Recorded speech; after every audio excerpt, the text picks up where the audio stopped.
Your alarm is set for 7 a.m. and it's 6:48. You're not fully awake, not in any meaningful sense.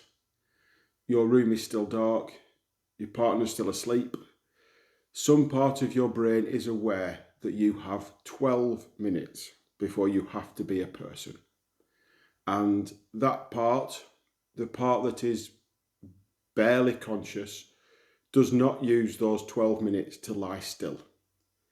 It does not think about the day. It does not let the mind come online slowly, the way mind probably should. It reaches for the phone. Not because anything urgent happened overnight, not because you were expecting a message, not because you made a decision to do it. The hand just moved and the screen lit up. And now you're scrolling through something, scrolling through nothing, through the compressed residue of everything that happened while you were unconscious. And now the 12 minutes are gone and your alarm is going off.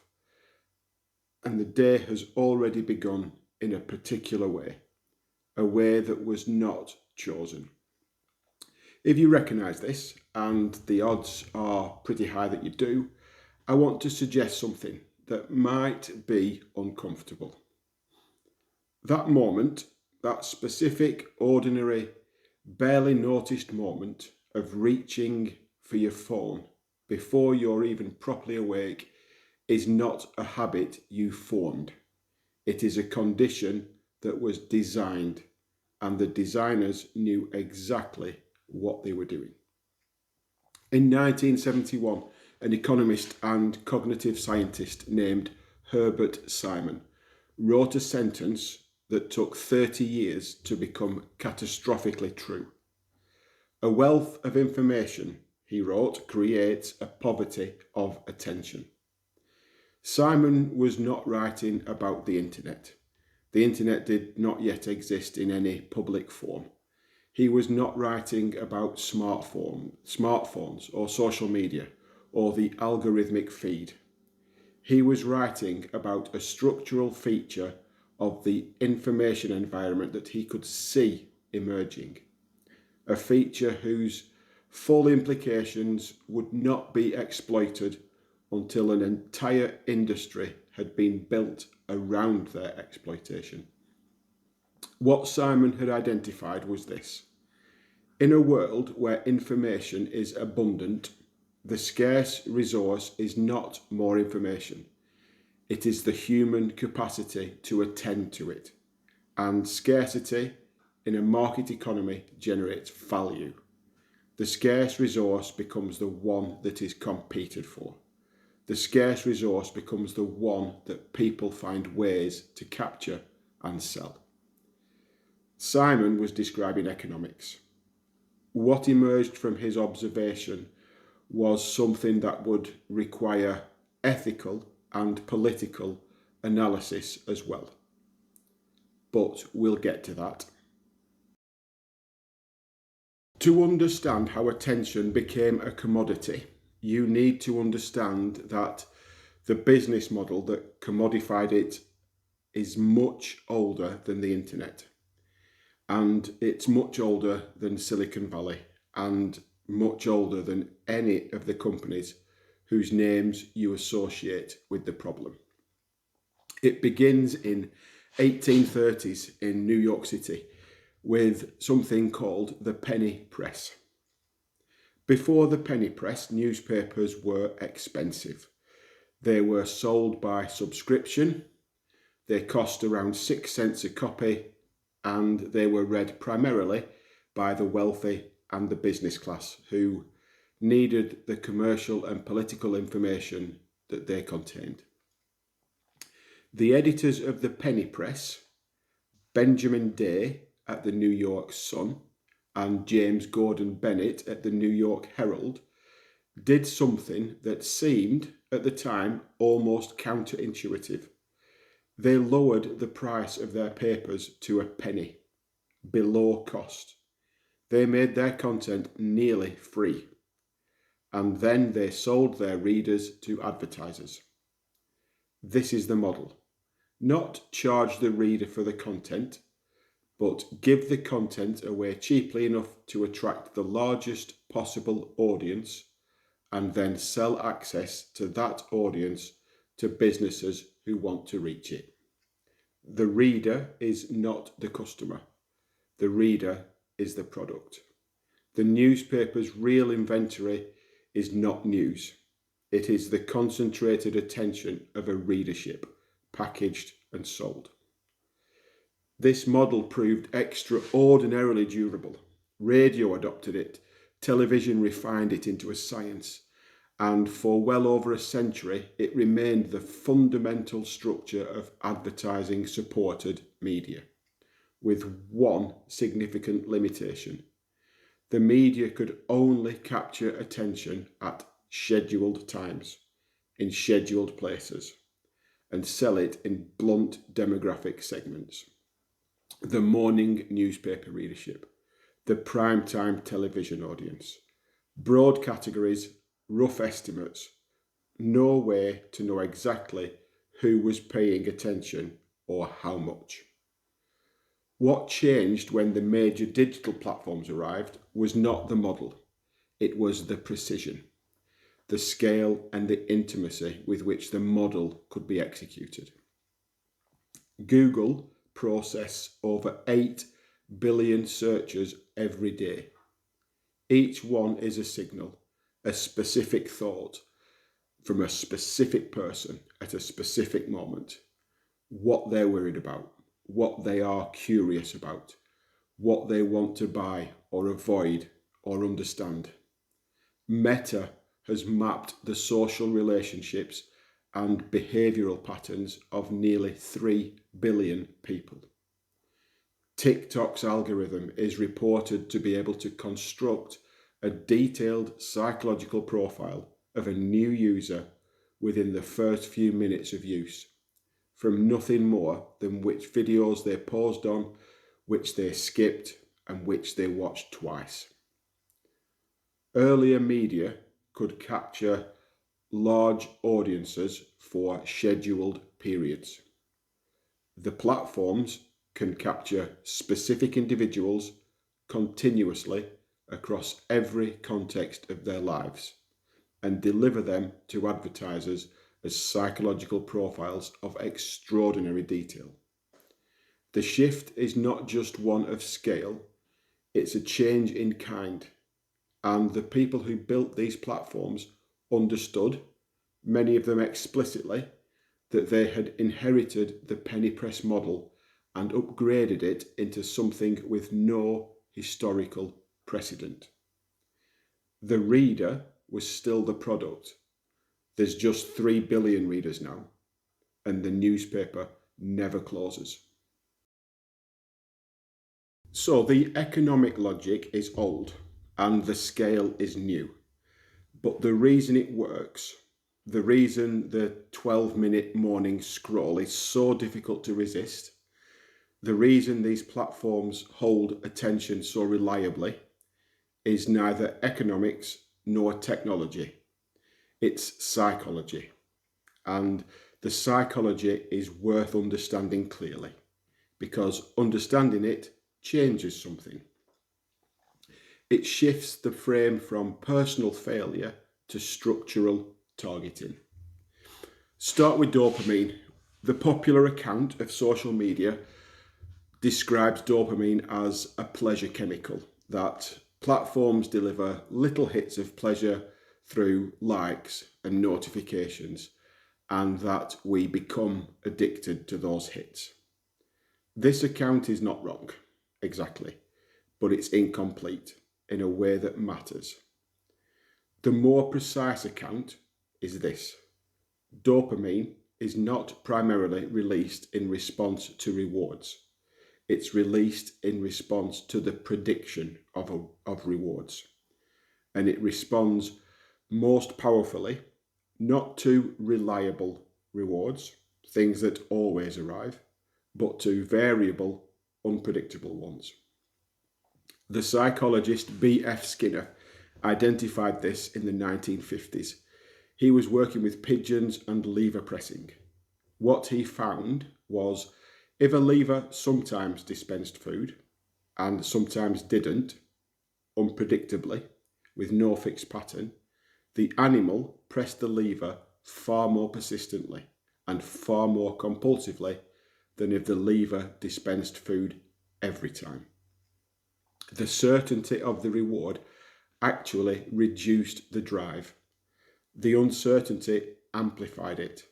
The nervous system, waiting for something that might or might not arrive, stays aroused, stays alert, keeps pulling. This is the logic of the slot machine. You know this if you've ever thought about it. But here is the thing. It is also the precise logic of the social media feed. The pull to refresh gesture, the physical action of dragging the screen down and releasing it, is a lever pull. The notification badge that might contain something significant and might contain nothing. The new post from someone you follow that might be wonderful, or it might be forgettable. The unpredictability is not a flaw in the design. The unpredictability is the design. The engineers who built these features understood the psychology. Several of them have said so publicly with varying degrees of regret. But dopamine mechanics are only part of the story. The deeper vulnerability runs through something more specifically human.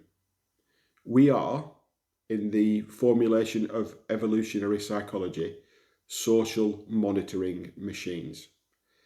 In the environment where human psychology was formed, small groups over hundreds of thousands of years, knowing where you stood in relation to others was genuinely important information. It affected your access to resources, your safety, your mating prospects. The systems that monitored social standing were therefore highly sensitive and constantly active. They produced real emotional responses to status signals. A public slight registered. Approval from someone important registered. Being noticed or ignored registered. Because in the environment those systems evolved for, it mattered. The like button on a social media platform activates those systems. The follow account activates those systems. The notification that someone has responded to something you posted activates those systems. Not metaphorically, literally. The same evolved machinery firing in response to manufactured social stimulation. The critical thing is this: those systems are not sophisticated enough to distinguish between genuine social information and engineered social stimulation. They respond the same way to both. The social group is now millions of strangers. The status signals are generated by a corporation optimizing for engagement. None of that registers as different to the neural systems that are doing the responding. Let's return to the person in the bedroom for a moment, the checking before the alarm goes off. What is being sought in that action? It's not information exactly, it's not entertainment. Something more like a scan of the social environment, a check of the status signals, an answer to the background question that the social monitoring system is always at some level asking. Where do I stand? What am I missing? Is anything happening that I need to know about? These are ancient questions. The systems that generate them are ancient systems. What is new is the environment those systems have been placed in, an environment that was engineered with extraordinary precision to keep them firing. The psychological vulnerabilities are the raw material. The design of the platforms is the machinery built to extract value from them. Tristan Harris, who spent years as a design ethicist at Google before becoming perhaps the most prominent critic of manipulative design from within the technology industry, describes what he calls a race to the bottom of the brainstem. The competitive logic is straightforward. Platforms compete for fixed supply of human attention. Engagement, time spent on platform, content consumed, frequency of return. That's the metrics that determine advertising revenue. The competitive pressure, therefore, runs always toward features and designs that most reliably capture and hold attention, regardless of whether those features serve the user. More engagement is always better by the only measure the system has. Several specific design choices have become emblematic of this logic. The infinite scroll was invented by a designer named Asa Raskin for a social platform that no longer exists. The problem it was solving was this: paginated content, which is content that ended at the bottom of a page. It had a natural stopping point. The moment when the page ended was a moment of choice, an exit point. A user who had reached the bottom of the page had to decide to continue. The infinite scroll eliminates that decision. Content loads automatically, continuously, as the user moves through it. The bottom never arrives. The exit point is removed.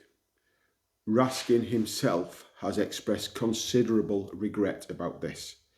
He has estimated that the infinite scroll consumes roughly 200,000 hours of human attention every day that otherwise would not have been consumed. He built a feature that he describes as an extraction machine, and it is now embedded in virtually every major content platform on Earth. Push notifications are a related mechanism, the ability of an application to interrupt whatever you are doing at any moment with an alert that triggers social monitoring systems. The red dot, the badge, the vibration. Each one is an interruption carrying an implicit message. Something may have happened that you need to know about. It may be significant. You should check. The average smartphone user receives somewhere between 60 and 80 of these per day. Each one represents an interruption of whatever focus had previously been established. The cumulative effect of 60 daily interruptions on the capacity for sustained thought is something that we'll return to. Autoplay on video platforms solves the same problem the infinite scroll solves, applied to the temporal dimension. The moment when one video ends is an exit point. The viewer must choose what to watch next. Autoplay eliminates that choice by beginning the next video within seconds of the current one ending. Netflix has been unusually candid about this.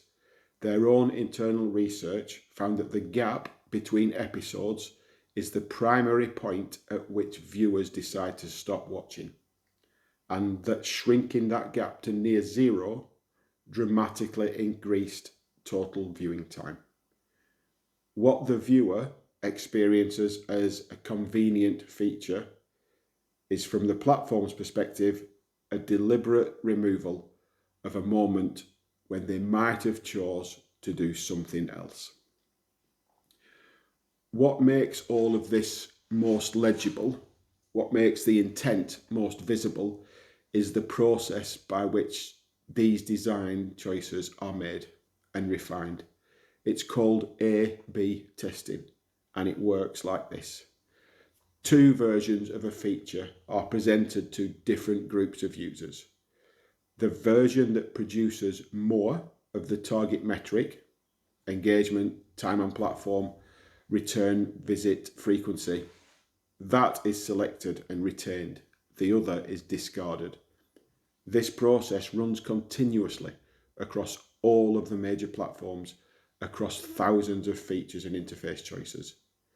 The result over time is an interface that has been empirically refined through a selection process driven by user behavior data to be maximally effective at capturing and holding attention.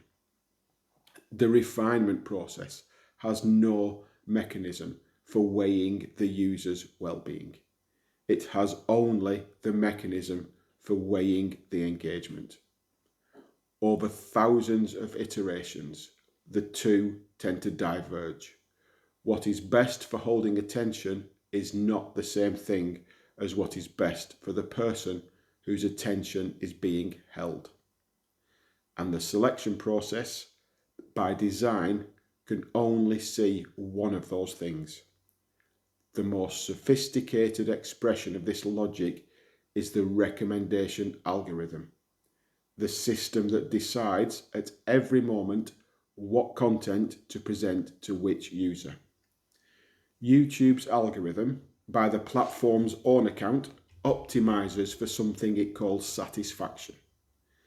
In practice, what that means is watch time, how long you stayed, whether you clicked the next video. The algorithm learns from billions of viewing decisions what content keeps users watching longer. And what it has learned, what the data reliably shows, is that content toward the more extreme end of whatever spectrum a user has already shown interest in tends to perform better on this metric. More emotionally activating, more alarming, more certain, more absolute. The result is what researchers have documented as the radicalization pathway, the process by which a user who watches a mainstream political video is step by step recommended increasingly extreme versions of the same content, because the extreme versions are more engaging. They're more likely to produce the next click. This is not a conspiracy. No engineer sat down and decided to radicalize users.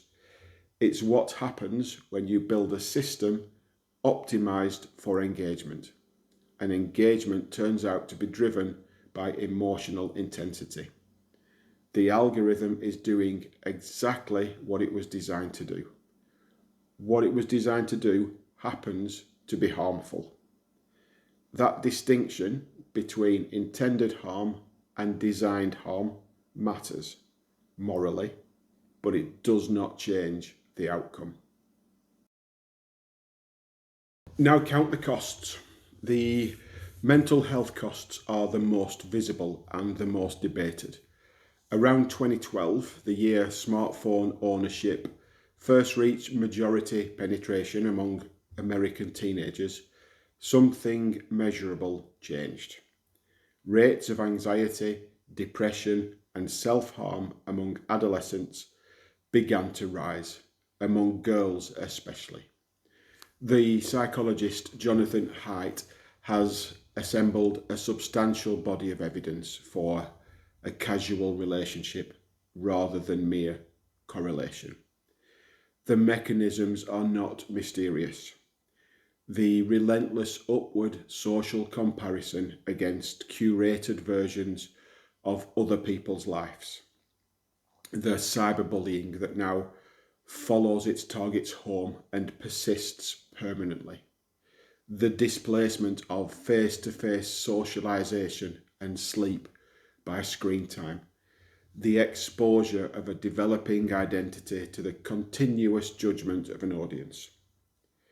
The debate about the precise casual weight of these effects is genuine, but even the most cautious reading of the evidence acknowledges that a cost is being imposed on a generation, on developing minds. This cost does not appear anywhere in the platform's financial accounting. The cognitive costs are less studied, but no less real. The attention researcher Gloria Mark has documented that after an interruption, a notification, a check of the phone, any break in concentration, it takes an average of 23 minutes to fully regain focused attention. Not to resume the task, to fully regain the depth of focus that was present before the interruption occurred. An average smartphone user experiences dozens of such interruptions per day.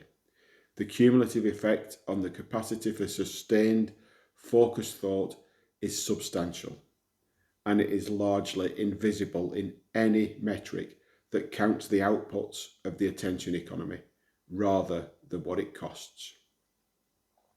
The democratic costs are in some ways the most alarming. Researchers at MIT documented something that should be impossible to absorb without a long pause. False information spreads faster and further on social media than true information. Not slightly faster, significantly faster. And the reason is not complicated. False information tends to be more novel, more emotionally activating, and more shareable than accurate information. In a system optimized for engagement, those properties that make false information systematically advantaged.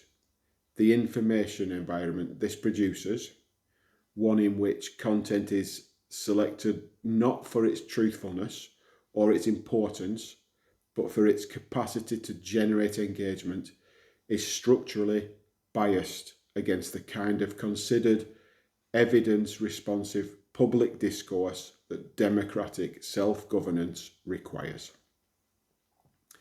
These are not costs that can be waved away as the price of a free service.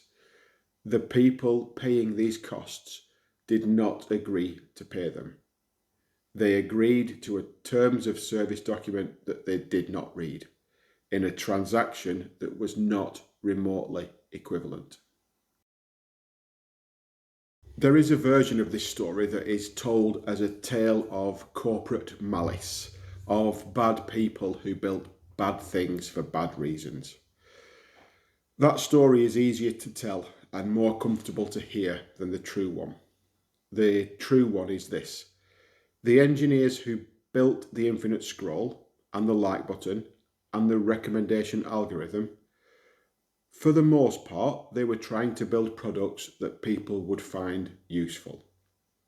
The executives who optimized those products for engagement, again, for the most part, they were responding to commercial incentives that the market structure made entirely rational.